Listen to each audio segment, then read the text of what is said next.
In the morning, you might find me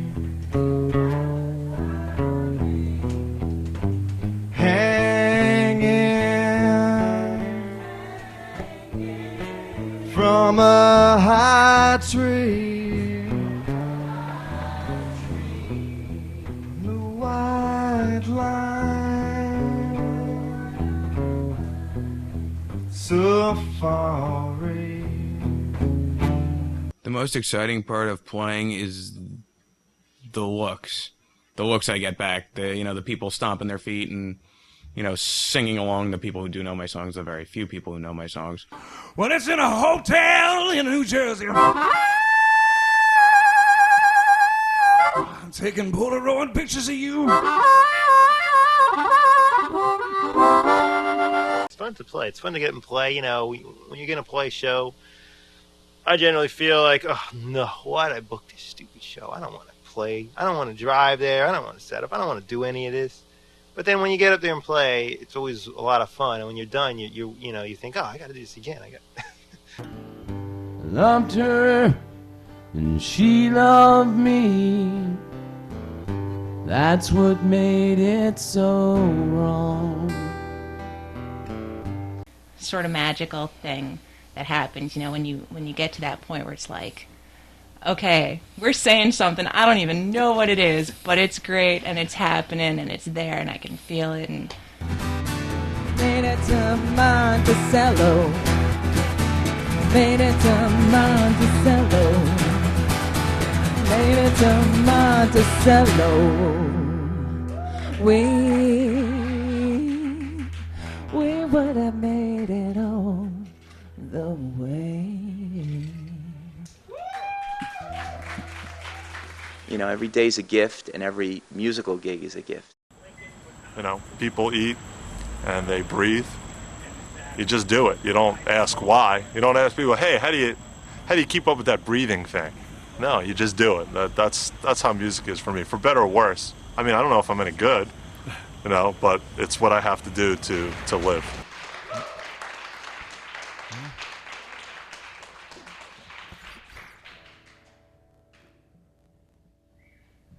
Thank you very much. This next song is called, I don't forget the name of this damn thing. Anyway, here it is.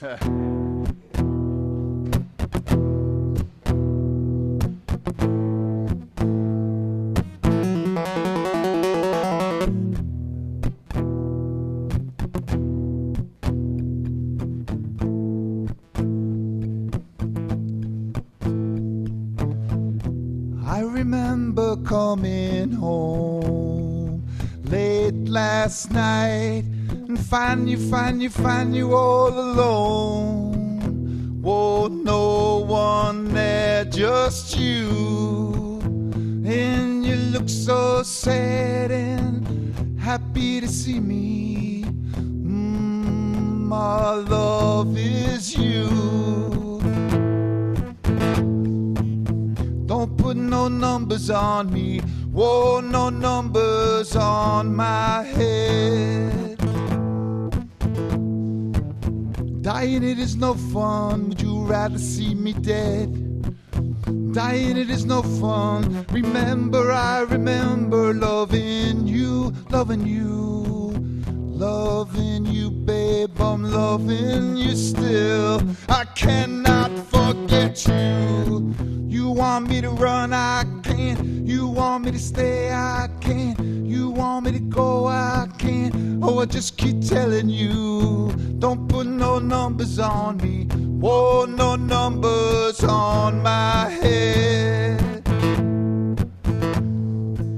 I remember we were in love, and love was such a happy thing. We were in love, I'm blind to all the world and everything. I was happy then, I couldn't figure it out. Never thought to doubt you. Meanwhile, you were telling me la la la la lies, la la la la lies. Late last night, you don't have to protect me. I will not be crazy on you, will not go crazy on you.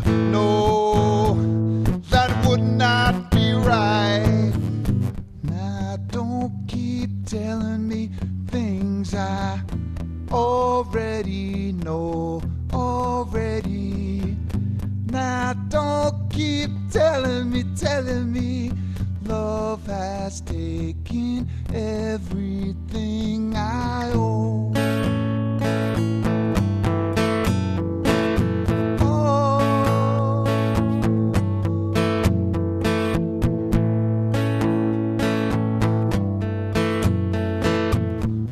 Riding horses in the sky, over fields of corn and birds and falcons were diving for their prey. There was this little silver bullet, just a little chance we could have another start. I believe, I'd like to believe, called out for an angel, and they sent me a dog. Called out for a lover, and they sent me this mountain to climb. Will this mountain ever end? On the numbers on me, none of the numbers on my head. Now baby, now dying it is no fun. Would you rather see me dead? Dying it is no fun. Remember, I remember loving you, loving you, loving you, babe. I'm loving you still. I cannot forget you.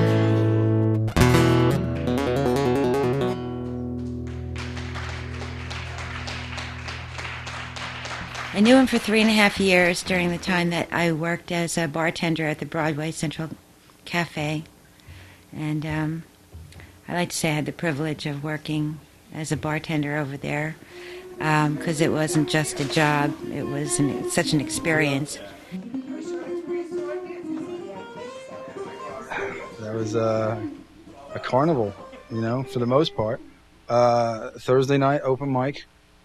And it just grew into a lot of friends, a lot of great musicians, just doing stuff that a lot of people didn't like.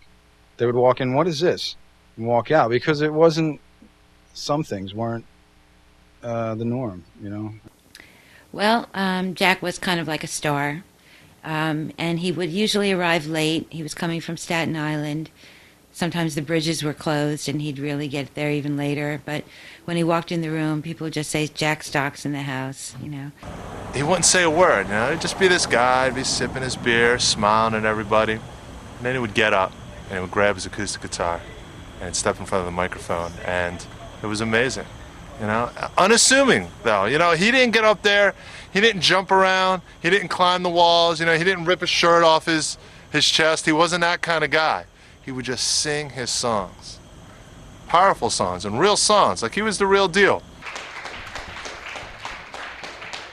Thank you. My next song is called Red Cars. This song is through the eyes of a gas station attendant. There's a young man pumping gas, and then comes this hot-looking woman in a red car. This is sort of like Suzanne Summers in American Graffiti pulling into the gas station. And this is through the eyes of the young boy pumping gas. It's called Red Cars.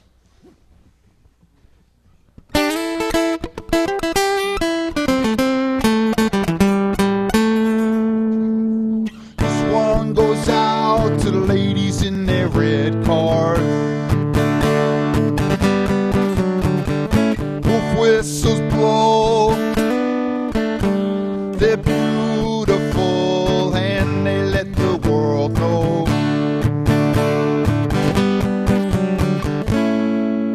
Absolutely never saw anybody better with an acoustic guitar and a vocal mic. Nobody. I saw him play.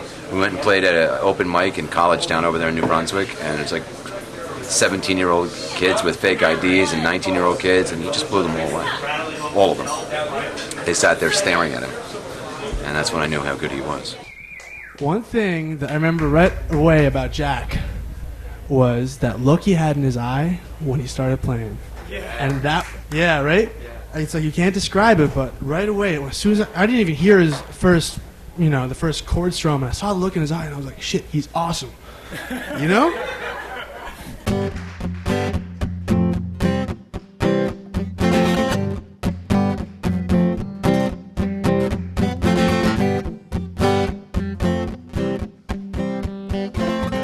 You know that I love you, darling. You know that I care. You know that I think about you, darling, whenever you're not there. So come home to Papa. I'll keep the fires warm. Together we can build a love that is 10 mountains strong. Sing a song, dance around the room with the swagger in your head. There's a man in the moon and a man in the mountain, man in limbo, man in limbo, man in limbo, whoa, whoa, whoa. Man in limbo. Man in limbo, and that's so many times I've heard that song. I'm like, that's me. You know.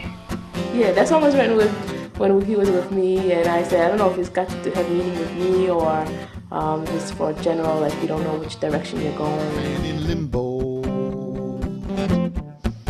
Man in limbo. Man in limbo. Whoa, whoa, whoa. Man in limbo. Well, one thing I'd like to share, though, is Jack wrote the greatest first line to a song that was ever written at Motel in New Jersey. You knew the filthy things that were going on in his head in like 12 syllables. He had done some bad stuff, but he was a good guy.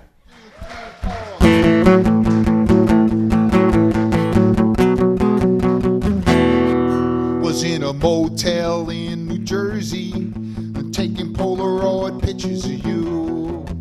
When you said that you fell in love, and I said, what's the difference to you?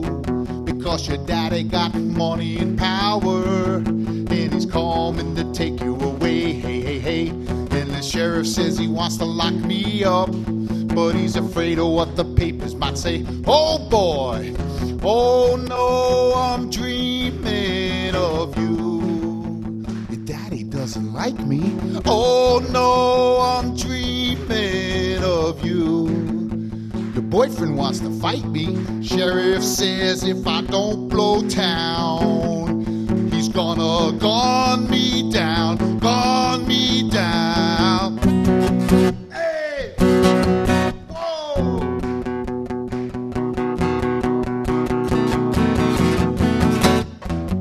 Cafe Improv is a television show that is filmed before a live audience in Princeton, New Jersey, and shown on cable television. Jack would talk about this place where he was treated like a rock star.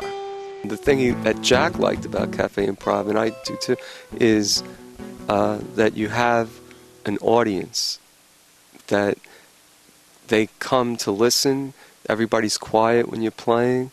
Where else do you see something where, the night we played, we followed a Pulitzer Prize-winning poet who just rocked the house. They loved his poetry was so amazing. He presented it so well, and then you've got a rock band coming up. Ladies and gentlemen, for the very first time ever here at Cafe Improv, all the way from Staten Island, JackStock.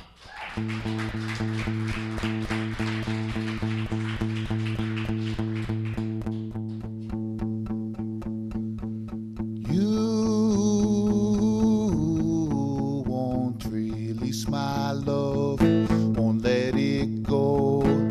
Telephone ring and pick it up, slam it down. Perfume letter get better. Boo boo, it's over.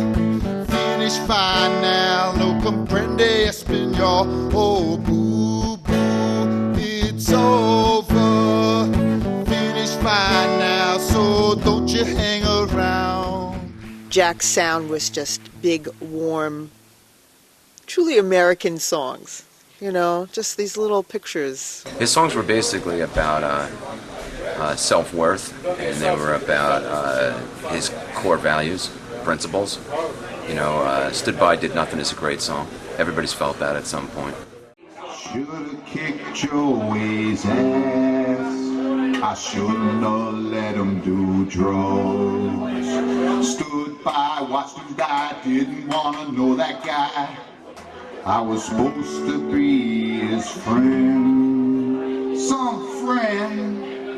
He came to me stoned, he was talking shit, but his eyes kept saying, help me out of this.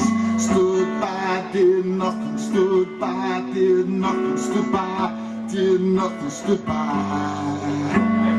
Every time I cross that bridge, well, I'm reminded that Joey could have lived. I stood by, did nothing, stood by, did nothing, stood by, did nothing, stood by. Stood by, did nothing, stood by.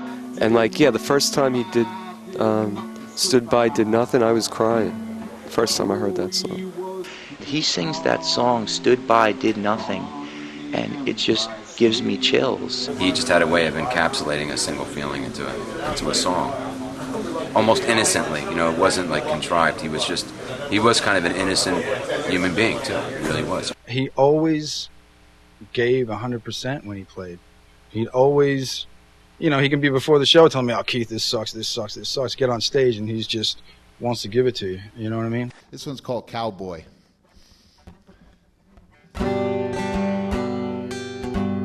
I think Jack, in his own little way inside, you know, was like a cowboy, in a sense. But the idea in that song, you know, he was doing his thing.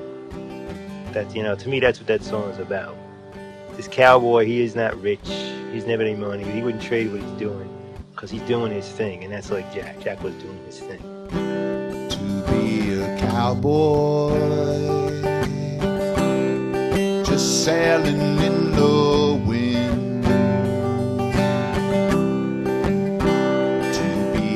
Cowboy, not having any friends. To be a cowboy by a campfire, stars above your head. To be a cowboy when those winter winds let me know that you're not dead. To be a cowboy, dream of a cowgirl, a family and a home. To be a cowboy from Colorado, on my way to Santa Fe. It doesn't matter how long it takes me, but still I count the days. Well, la-dee-da, well, la-dee-da, well, la-dee-da, well, la-dee-da.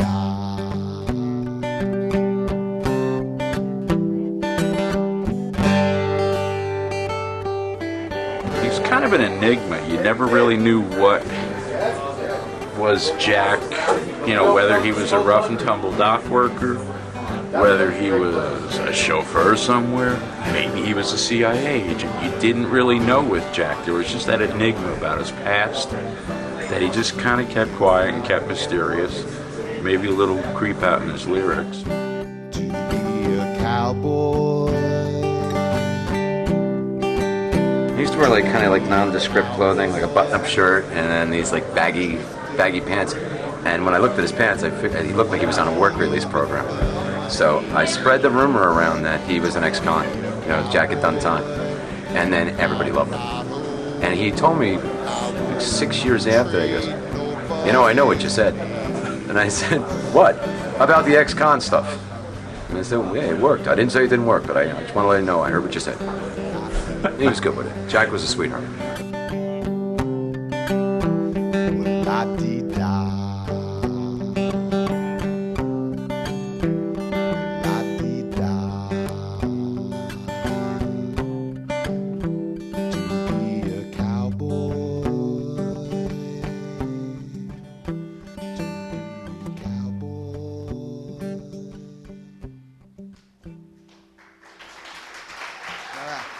Thank you. He was a musician's musician, and he knew how important it was to bring people to shows, and he would always show up to shows. Every single person that he knew from the Broadway or outside of the Broadway that had a show, he showed up. Not a lot of flash, not a lot of, hey, I showed up to see you, just, he was there. He was very family. I mean, he cared about his family a lot. I'd always remember him saying something about his family. He had 2 sisters, Susan and Katie, and 2 brothers, George and Walter. And my husband's nickname was Chubby. And when Jackie was born, he came along 3rd Avenue under the L train all the way home in Brooklyn from the 50s where the hospital was, all the way home, shouting out the windows of the car, "It's a boy! It's a boy! It's a boy!" Yeah, he was so thrilled.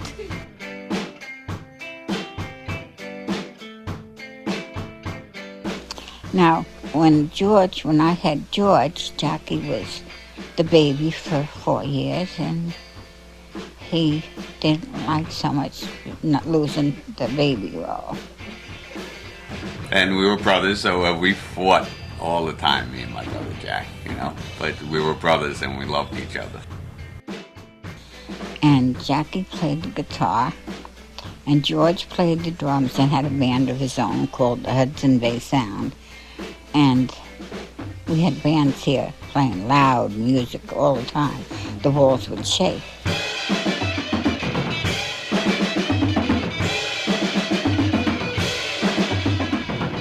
Yeah, I was playing out, making money at the age of 12. I was playing society music, and playing the society band, which Jack did not approve of because I was selling out, you know, playing the wedding standards and all that instead of important music. But I think we started playing together. I was around 18 years old. George played the drums, and he said George was the best drummer he ever heard.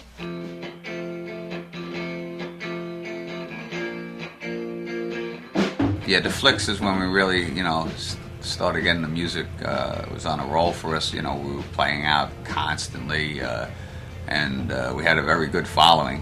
You know, I mean, to the point where people would be renting buses and busloads of people would be coming to our shows in Manhattan and whatnot.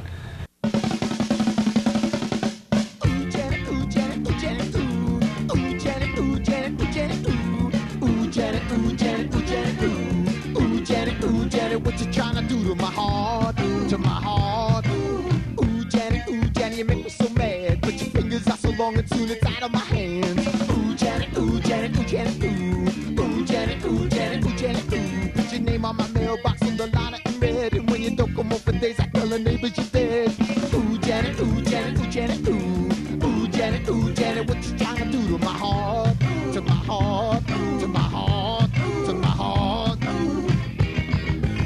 Yeah, we had, you know, managers and agents and all that business. Absolutely loved playing CBGB's. We played there quite often, CBGB's. And another place, Cartoon Alley, was a lot of fun. And there was another club called Snafu.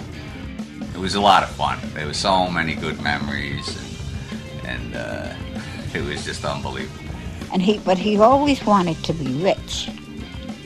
always wanted to be rich. Oh, yes. Yeah, he would say that all the time, we're going to do this, we're going to do that, and I never believed in anything, I'm thinking, we're just some guys from Staten Island, who the heck are we,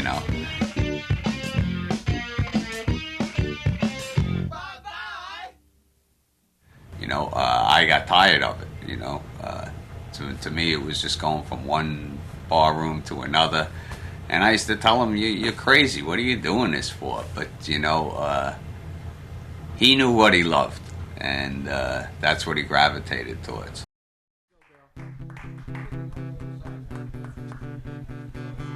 This one's a special request. He always, and never without fail, would say before the song, this is a song that goes out to anyone who's ever lived with a musician.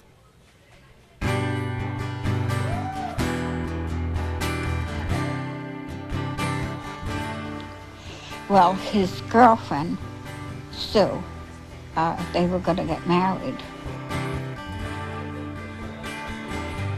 I remember days of September. Her mother was secretary to Ralph Lamberti, who was a politician here on the island. And he got him a job in the Parks Department. He wasn't paying attention to the relationship in his life, and he lost that relationship, and sorry Charlie, it's over. You should have been paying attention. I loved Sorry Charlie. That always made me kind of feel, I felt like crying.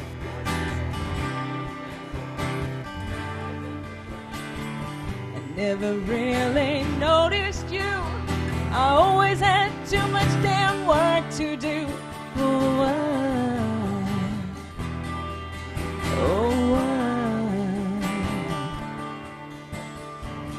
Well, you had your hair cut. I never said how nice you looked. How nice you looked. Oh, cut your head open, girl, you nearly died.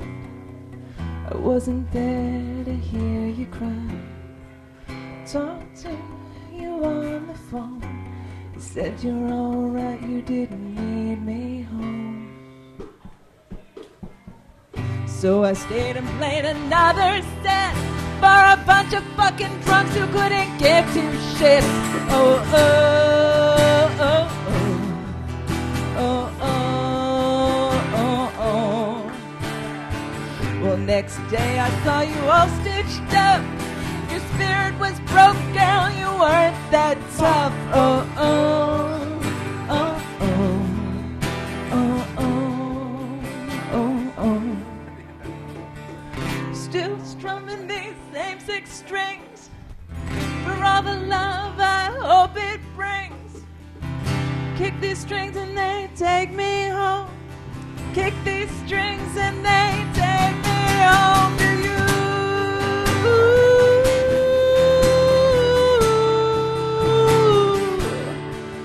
To you.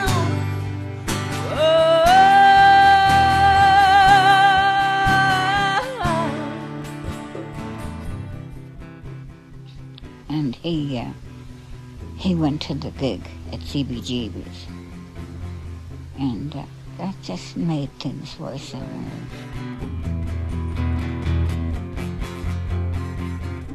I'm sorry, Charlie. I'm sorry, Charlie. Oh, I'm sorry, Charlie. I'm sorry, Charlie. Oh. He went to and he played the gig, and that further plummeted the marriage. All right, I'm JackStock, and I've been playing a lot in Jersey and New Brunswick, Tumulties, Court Tavern, and I'll be at South Broadway, the Broadway Central Cafe, excuse me, in South Amboy. That's my mainstay, and I'm down there every Thursday night the Broadway Central Cafe in South Amboy. So stop and see me sometime, as May would say.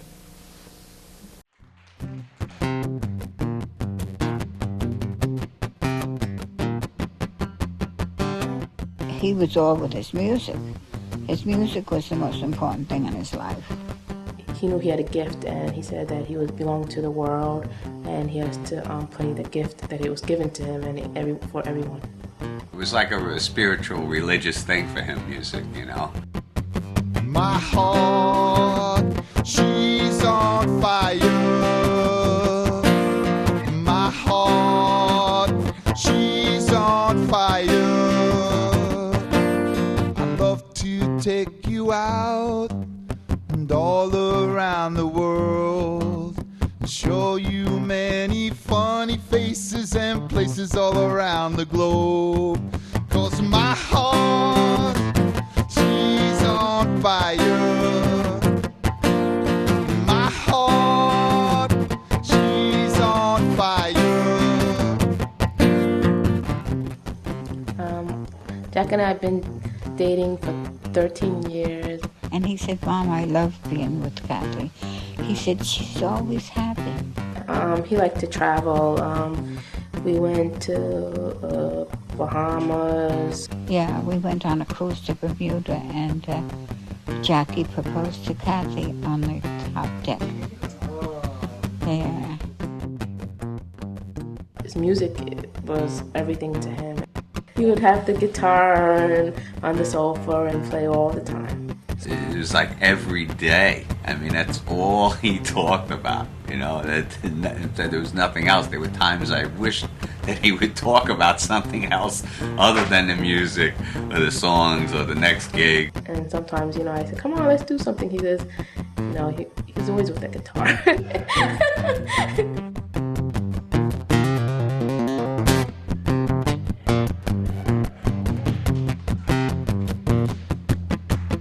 Woman, you better come over here, better put this fire out. 'Cause I'm running out of words to say, and I'm running out of sound. 'Cause my heart, she's on fire. When he said to me, Mom, he says, I'm not making any money at this. I should give it up.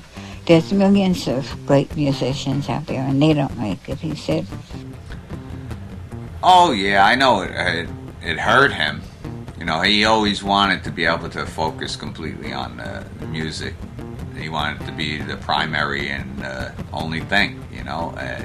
But like many of us, you know, he had to go out and work. and he did for, I think, almost a year. He did stop playing and was looking to do something else. 'Cause my heart, she's on fire. My heart, she's on fire. Passion, passion. My heart, she's on fire. Baila, baila. My heart, she's on fire. Passion, baila.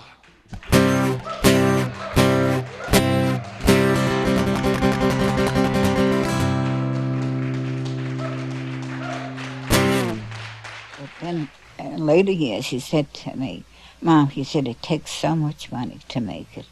He says, to get what I want done, to have a DJ play his music regularly on the radio, you know. I mean, there's so many songs on the radio are, you know, about whatever, you know, nothing in specific and have no real point. And those songs have their place and they're great in their own way, and I like a lot of them.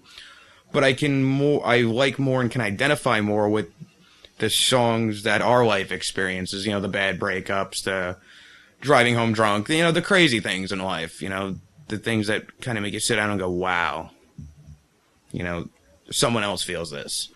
Great music isn't supposed to be safe. It's not baby food. It's not what you're supposed to listen to in an elevator. I mean, it should challenge you. It should get you to think, get you up off your butt, get you to do something, change your life. Yeah. I mean, what's the point of doing this if, you know, you're just killing some brain cells? I believe, like today, it's if the Beatles, if Paul McCartney tried out for American Idol, he probably wouldn't make the cut. Bob Dylan wouldn't make the cut.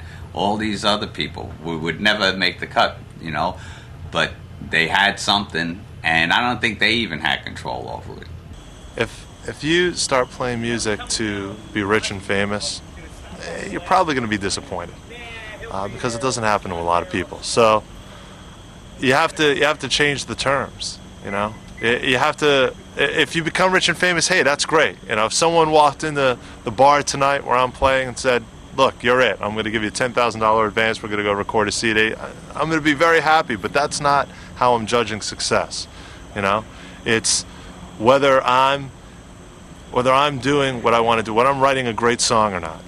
When the band plays, are we, raising the roof off the place? Are we blowing people away? Are we pissing people off? Something. And if ultimately your requirement for success is that you're happy with where you are musically, then you're going to be a success. And I think that Jack was definitely happy with his music and his presentation. He knew that he had a great stage performance, And so as far as I'm concerned, he was a great success. Every song he brought was amazing, front to back. There was never a song where I went, Jack, I don't think so. I mean, each and every one was great. I can't speak for what happened to his album, but... I got the opportunity to produce Jack's record at my studio, even though he threw me a curveball immediately. I'd seen him at the Broadway dozens of times, and I thought he had a real command of acoustic and vocal. He really did it just about as good as anyone I ever saw. So that was the deal. That was the recording deal put forth to him. And the first day he came over, there's a knock on my door, and I opened the door, and it's this guy with this huge upright bass. And I don't know the guy, I think he had a flat tire or something, and he's like, "Are you Mike? Yeah, Jack told me to come down here." And then a guy with a flute showed up, and it's his brother who drummed 16 years ago, and Jack came in under the radar with that stuff. He was relentless when it comes to music, and songwriting. Those were the passions of his life, and he was relentless. He was, when it comes to his music, he was had to be right, otherwise he didn't want it. He had to be exactly the way he wanted it. Mike cited a story to me of Jack actually sitting there with an egg shaker, a microphone, and a set of headphones, and trying to figure out exactly how far the egg shaker should be away from the microphone to get the optimum sound. So 3 years later, and many arguments, the record was done. I think it ended with, "Jack, if we don't finish by Saturday, you can pick up your tapes on the lawn." Perfume letters won't make it worse, won't make it better. Boo, boo, it's over. Finish fine now, no comprende español. Oh, boo, boo, it's over. Finish fine now, so don't you hang around. Did you have to call the cops? I was actually kind of glad it came off the way it did, because it was a side of Jack none of us had ever seen before. He had a vision, he knew, who knew that he knew all that time that there was a whole arrangement to the tunes that we never got to hear because, he didn't have the flute player and the backup singers and the whole backup band.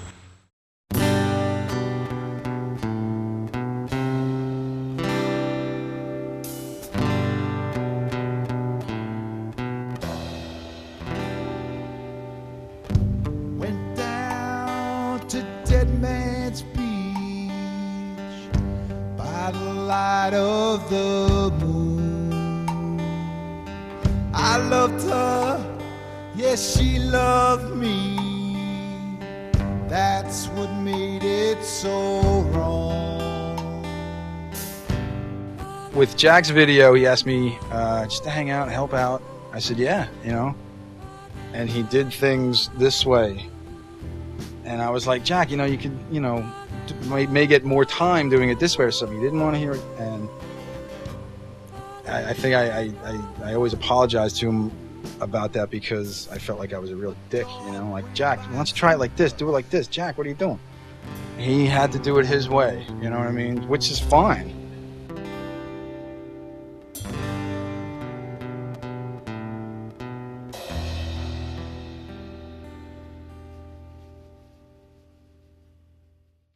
Guitar is up. Ladies and gentlemen, we are very pleased to present for the third time ever here at Cafe Improv, JackStock. Thank you. It's almost like he kind of knew, because he was kind of saying, you know, well, you know, no matter what happens, you know, I feel like I had a good life, you know what I mean?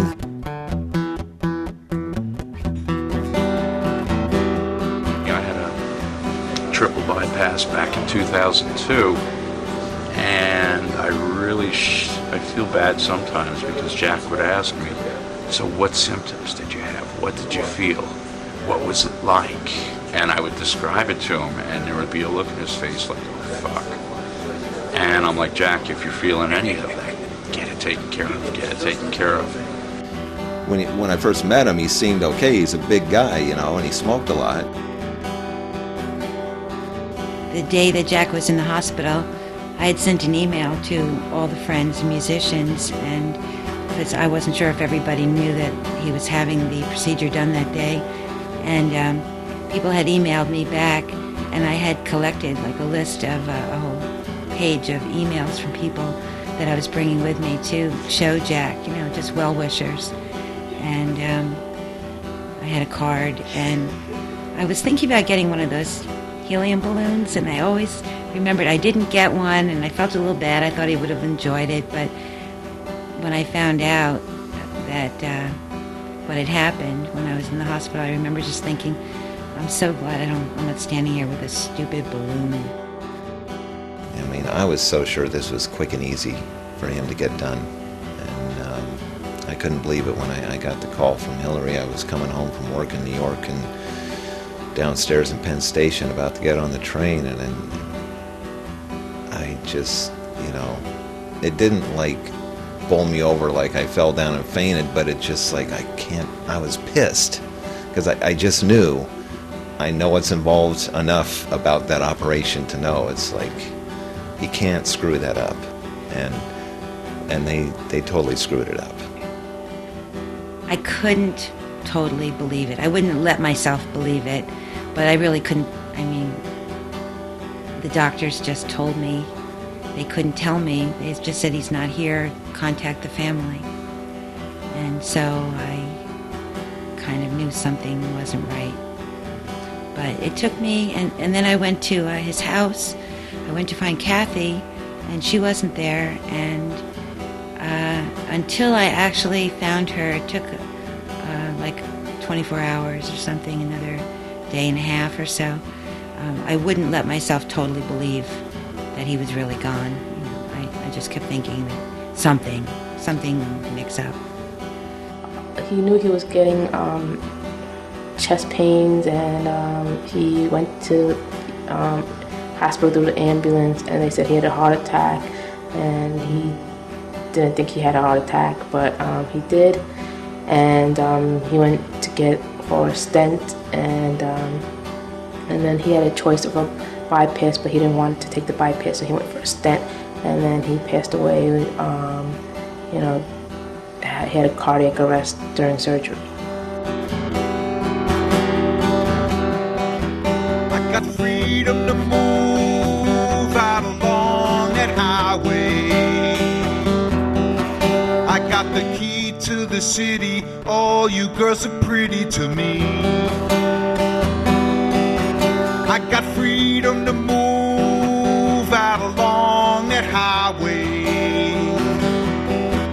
When the shadows of fright cross the highway at night, then they're gone. I got freedom to move out along that highway. Like the 747 flying through the heavens of love. I got freedom to move out along that highway.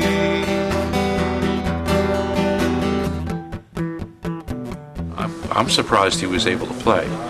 I mean, for me, I would be raking my yard for 10 minutes and I'd have to rest for 20.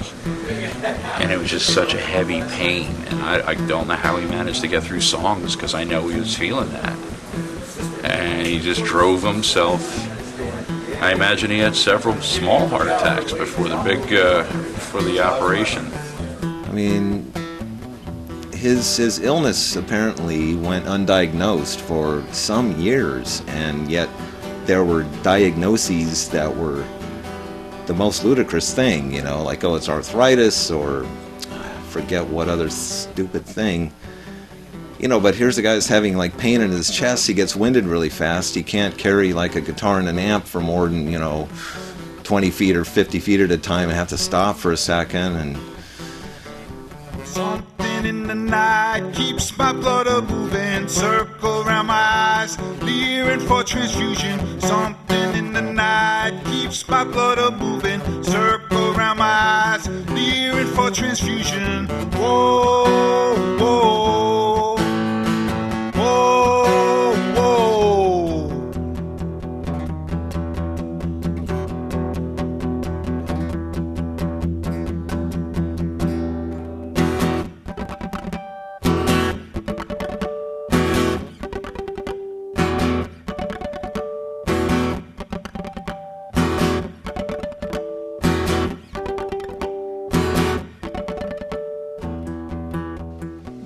All the people from the Parks Department dressed up in their uniform and stood in the hallway of the church as we came into the funeral mass, saluting.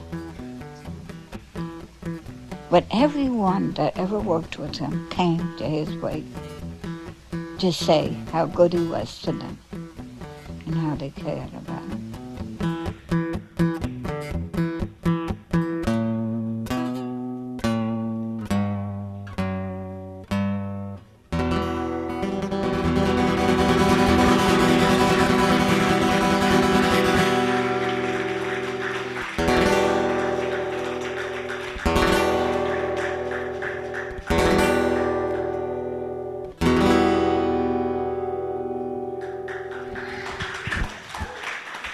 Thank you. Good evening, ladies and gentlemen. I'd like to welcome everybody to JackStock, a tribute to the music of JackStock. It's like, JackStock, what a great idea. There's Woodstock, everyone's taking off on the Woodstock idea. I said, how about let's put together a concert, a tribute concert to JackStock, and call it JackStock.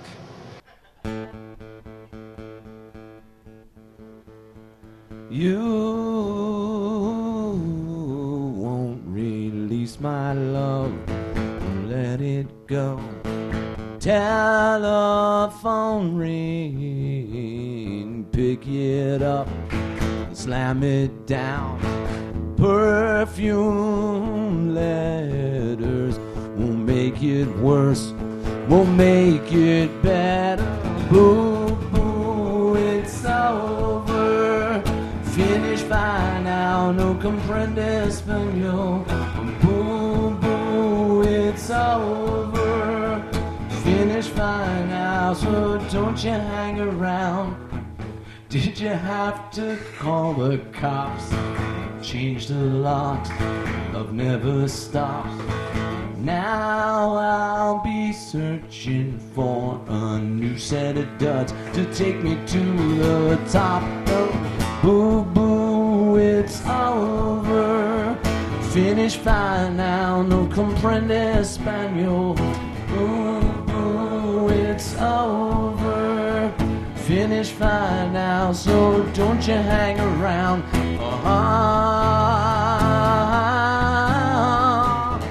Nighttime, the Sandman comes, but the tears wash away on the dreams that run everywhere. Guns I see won't help me with my misery. Oh, boo, boo, it's over. Finish fine now, no comprende español. Oh, boo, boo, it's over. Finish fine now, so don't you hang around. Oh, boo, boo, it's over. telephone ringing, boo boo, it's over. Perfume letters, boo boo, it's over. Won't release my love, won't let it go.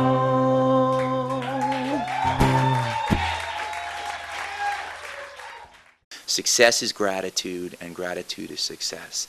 And you always have to make sure that you thank those people that gave you the opportunity to play that gig, or to write that song, or to make that song sound great. You know, and if you continue to recognize that gratitude is a really important of where you're at, and it's not all about you, it's really about that guy that drove 20 miles to see your gig. And when you're up there, you're saying, this isn't about us up here, this is about these people that laid out money and that are allowing us to get another gig at this place. Then you realize that, and that's what Jack realized, is that it's about these people and how can I get them invested in the show. And I think all of his fans were precious to him, his fellow musicians were precious to him, and I think that that's what music is all about. And he's one of these guys that is that he came down on this planet to be a musician. You know, it wasn't a hobby or an avocation, it was a vocation. Even if he had to earn his money doing something else, that's what he came here to do. It wasn't the dreams of fame and fortune and all that other crap. It was making it home and have enough money to put on a table and maybe meeting a nice person, to spend the rest of your life with. Jack was writing those kinds of songs. It was amazing. I loved it. Every time I saw him, I loved it. This is what Jack was like. Jack would call me up. I would be recording a band or doing whatever the hell I was doing, and I would get a phone call like 1:30 in the morning. I'm on the outer bridge. I called the Broadway, and the last band is finished. We can get a couple of songs in. And I'd meet him over there. Whenever he could, he played, and that was it. That was it. And obviously, that's the point. He played his heart out every time he played. Right. Every time he stepped up to the mic. Never satisfied. All right, this next song is the story of my life, actually. It's called Never Satisfied.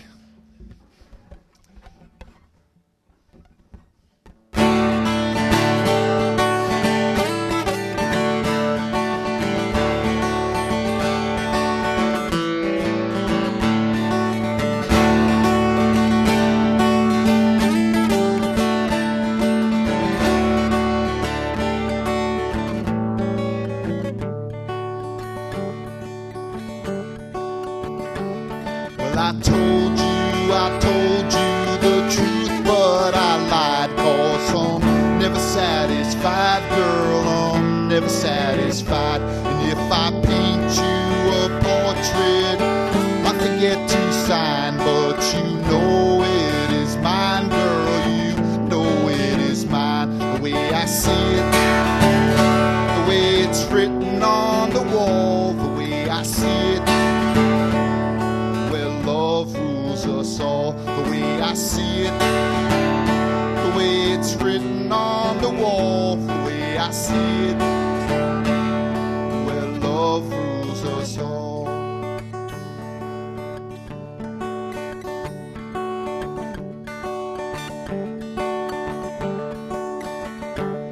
Well, there's a million wicked thoughts every day through this mind, 'cause I'm never satisfied, girl, I'm never satisfied. Well, the Lord came to save me, but him I denied, 'cause I'm never satisfied, girl, I'm never satisfied. The way I see it, the way it's written on the wall, the way I see it, well, love rules us all. The way I see it, the way it's written on the wall, the way I see it, well, love rules us all, love rules us all, love rules us all.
Well, I told you I loved you.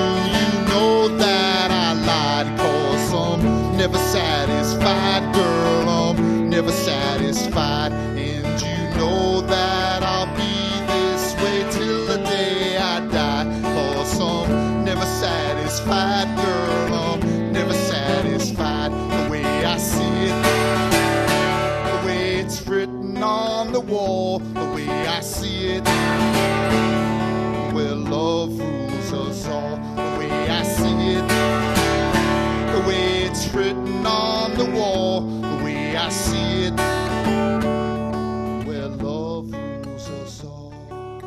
Love rules us all. Love rules us all. All right, thanks for listening. Thank you.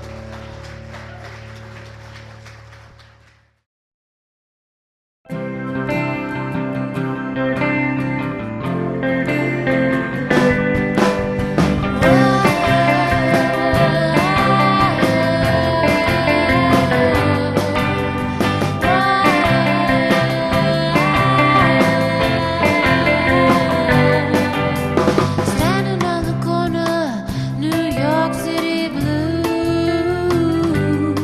She was hiding in the attic, so trying to figure why we lose. It's the bad times I remember, so I don't pass that way again. It's the good friends I remember, hope to hell I see them again. Wouldn't it be funny if the world should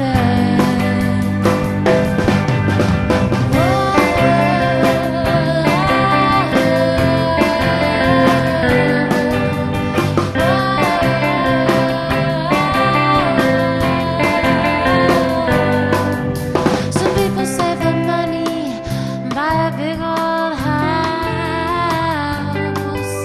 Me, I ain't saved a penny. It's a wonder she don't throw me out. Throw me out in the street. Throw me out upon your feet. Throw me out in the street. That would make it all complete. Wouldn't it be funny if the world should end?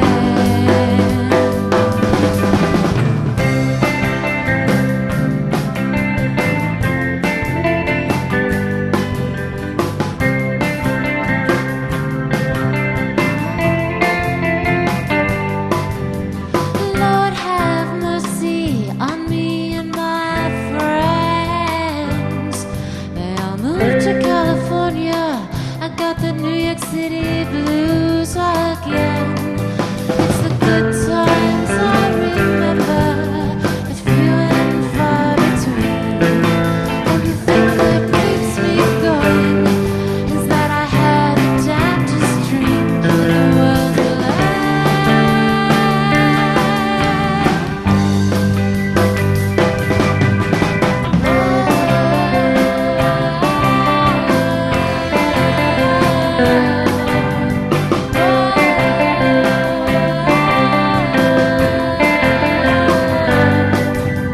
Wouldn't it be funny if the world should end? I can be reached at www.jackstock.org. Thanks again. You guys are great.